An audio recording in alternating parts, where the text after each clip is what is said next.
Here we are today with Ever Black Rock Spire. This is Outraged Gaming. This is Otka speaking. I'll be your commentator for the day. Gonna go through Upper Black Rock Spire, pull a few trash mobs, kind of show you a little bit about the trash. Then we're gonna skip straight to the bosses. Trash is pretty much trivial. Don't do big pulls. Make sure you pull them, conservatively. With the stat squish and everything that's been going on, it is a different thing. One thing I will point out, the red banner that you just saw on the ground, you need to make sure that somebody kills those. They will alert every mob within the area. It'll keep growing as it sits there longer. Pulling multiple mobs in this area is not a good thing. Pull 2 or 3 trash mobs here, kind of give you an idea as to what we're in for with the trash and everything. As a protection warrior, you use your charge, your heroic throw to pull stuff. You'll see the little orange pylon in the background. What you do is when you kill the trash mobs, those things go away. That unlocks the door for you to be able to access the first boss of the dungeon. There's 3 bosses total. The 3 bosses they're not too terribly difficult. We'll go over the mechanics when we get to them. This trash pull here, there's 5 total of those orange flames that you have to put out in order to access the first boss. Just kind of go through the trash here. If you'll notice to the left of the character here, there's a cannon that a hunter can activate. One of the enemy hunters can activate it and cause it to start shooting cannonballs at your other players. So you want to keep them from doing that. Here we are going to pull this last trash mob here. Get it down. There's 3 more pulls after this one. Okay, we got that done. Now we're going to go into the first boss's room. As you go up the platform here, you see the blue lightning. There's about 6 or 7 mobs. I just use the heroic throw to hit one of them. When you pull one, they all come. So I just pull one back into the hallway, wait for the rest to get there, use my AoE abilities to just AoE them to get aggro. They go down fairly easy. They're non-elite mobs. As you walk into the room, the boss has traps on the ground that are electrified.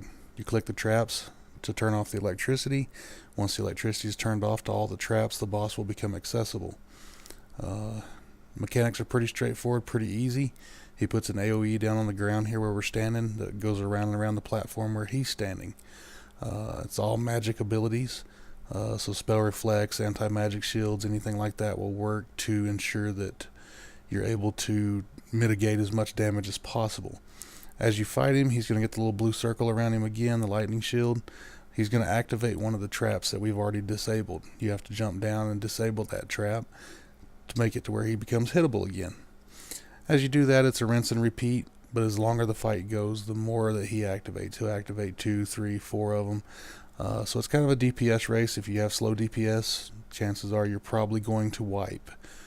We had pretty decent DPS and a pretty good healer in this one.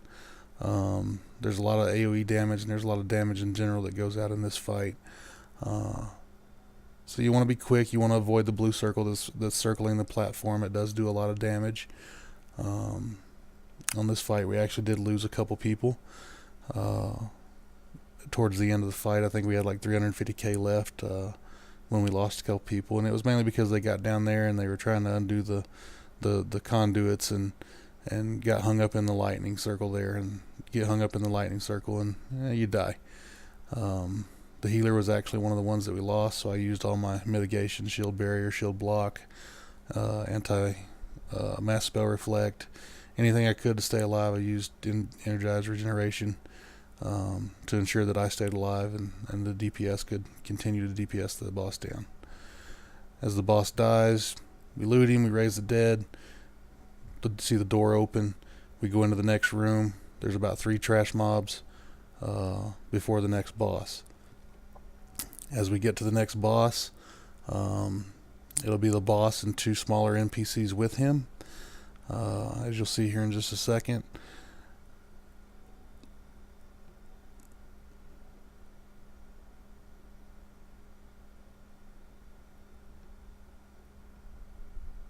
Alright, boss number 2 right here.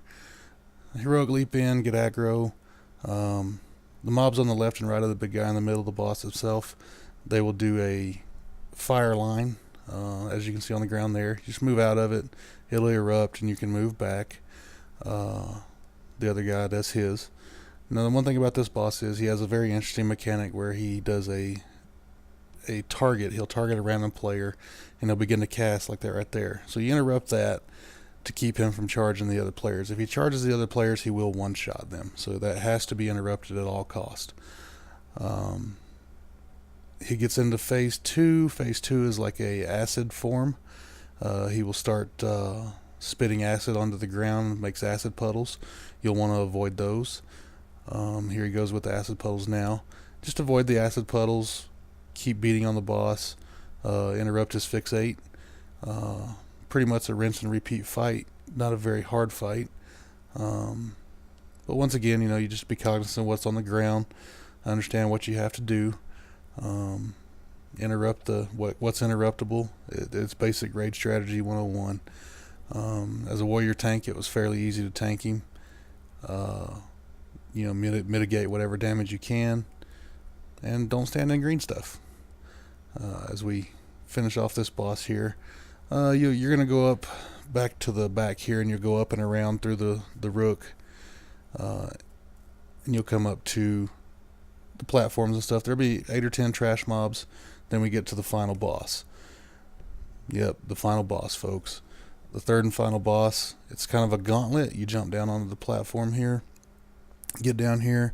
Many of you remember this from the old Black Rock Spire. Mobs come out. As a warrior tank, I just use Thunderclap to gain initial aggro, because you got mobs that are going to fly away. So as soon as the door opens up and they come out towards me, I use my Thunderclap. I get initial aggro, Shockwave to get the mobs down low to get good aggro on them.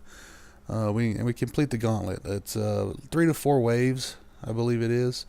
On the first wave, it's a couple hunters and their dogs. Not too much damage coming from them. They're actually fairly easy to kill. Second wave is a couple warriors and a couple casters. The warriors do a sunder armor and a cleave. The casters can also summon other people, so you want to make sure that you lock down the casters to keep them from summoning other people. As long as you get them locked down, interrupt what you can interrupt. If you allow the caster to summon multiple people, you'll have multiple warriors and stuff like that sitting down there. They will wreak havoc on your group. So you just want to get them DPS down. Like I said, the third group here, it's pretty much the same thing. I think there's a couple casters, a warrior, and maybe a hunter in this group. It's very minute in essence. With a druid healer, we did really good to being able to AoE most of it down, and kill the easy to kill mobs pretty quick. As you see, most of them die before they even take off. So we're gonna kill the casters. Once we get the casters killed, the boss's mount looks kind of like a Sky Reaver. It's going to spawn inside the cage. He'll come out of the cage. He'll fly around the room. He'll pick up the boss off the platform to our right. And then they'll come back down here to where the frost trap is, and the Sky Reaver will land there. I charge in, kind of get initial aggro on the boss. The Sky Reaver has 2 abilities. He spits fire. He'll target a random person. He'll spit fire at him. And then it's just cleave damage. So charge in, face him away from the raid. As you can tell, the boss is on the back of him. The boss jumps off fairly quick. Our DPS was pretty good. Gain aggro on the boss.